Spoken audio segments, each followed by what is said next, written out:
If former San Francisco 49ers quarterback Colin Kaepernick's protest was a burning ember, President Donald Trump's son of a bitch comment was the lighter fluid that turned the NFL into a giant bonfire. During Week 3, viewers saw an unprecedented amount of players take a knee, remain inside their locker rooms, or link arms, some in protest of social injustice and some in solidarity with their fellow teammates. The influx in protests sparked a continued dip in ratings, calls for boycotts of NFL sponsors, and the burning of merchandise. Without a rule on the books and the issue of potentially violating the players' First Amendment right, executives, owners, players, and coaches tried to come up with a unified answer as to how to proceed. Knowing the league the way I know the league, they are first and foremost concerned about the impact on their business, NFL Players Association Executive Director DeMaurice Smith told ESPN. Smith explained that he told NFL Commissioner Roger Goodell that he doesn't have the power to tell players what to do.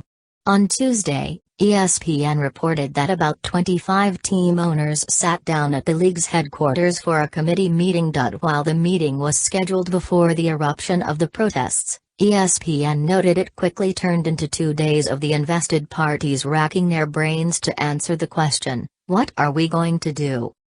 One owner reportedly said, "This could kill football and end our business," and Washington Redskins owner Dan Snyder allegedly claimed a $40 million sponsor had considered pulling out.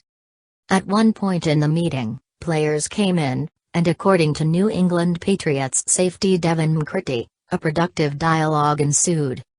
"I think both sides got to walk away with an understanding of how each other felt," he told the Boston Herald. "It was a big dialogue. What a lot of guys are trying to start is dialogue. I think it was obviously a step in the right direction as far as being able to talk and have dialogue about different issues and different topics." He added that no matter what the headline reads, it was in no way a negotiation. According to ESPN, on Wednesday, after meeting with players, Dallas Cowboys owner Jerry Jones asked other coaches and executives, "How do we address the root issue for the players on this? In the long run, it's not good to kneel," he added. "People don't want football to be politicized, but there's a need to do something to listen to our players and help them." So, how does a business handle a public relations issue? Turn to the marketing team, of course, and that's precisely what ESPN reported the NFL did. As a whole, it was agreed that a message of unity between the league and the players was necessary. According to ESPN, after floating various ideas around, it was proposed that all players wear a patch on their jerseys that would say Team America, which, similarly to the other ideas, was dismissed. An owner reportedly just shook his head and said, "We need to do better than that." ESPN reported that other suggestions were reverting to pre-2008 when it was optional to stand on the sideline for the national anthem, focusing on hosting social justice forums, finding a way to show moments of unity outside of the national anthem, scheduling events that demonstrate support for troops by the league and players.